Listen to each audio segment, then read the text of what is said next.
kanthi ngluhuraken asmaning Pangeran ingkang Maha Asih. Bismillahirrahmanirrahim. Assalamualaikum warahmatullahi wabarakatuh. Nuwun ingkang ginabekten para sesepuh miyang bini sepuh ingkang ngmestuti pepoyaning kautaman. Para pangemban-pangembating praja kinarya pangayomaning. Para kawula dasih ingkang pantes sinudarsana. Sumawana sangjaning para rawuh kakung saha putri ingkang tansah sinugata ing pakurmatan.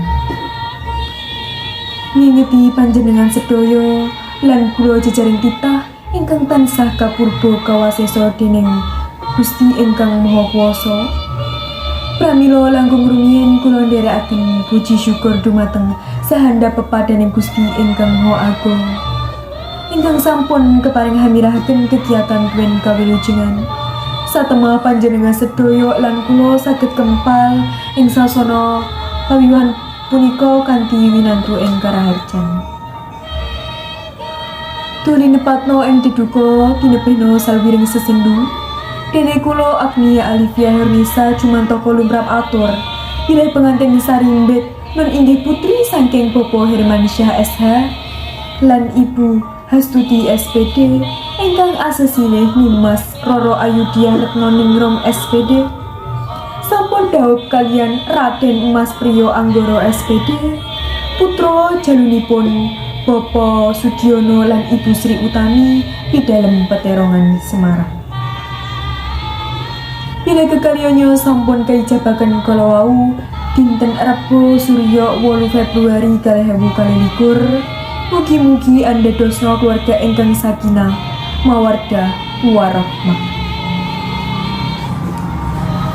Para tamu kakung Sumawana Putri wondene menggah reroncening tata adicara ingkang sampun rinancang ringancik rinupaka dene para kula wangsa lan inggih adicara ingkang sepisan inggih punika pambuka.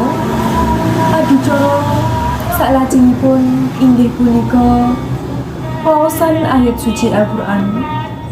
Adicara salajengipun mijilipun temanten putri tumuju sasana rinengga. Adicara salajengipun atur pambagya pasrah pinampi. Adicara salajengipun istirahah lan penutup. Mekaten atur rerencening tata adicara ingkang sampun rinancang ing pawiwahan punika. Kula Agnia Alivia Hernisa mbok bilih wonten kalepatan kula nyuwun agunging pangaksani. Wassalamualaikum warahmatullahi wabarakatuh.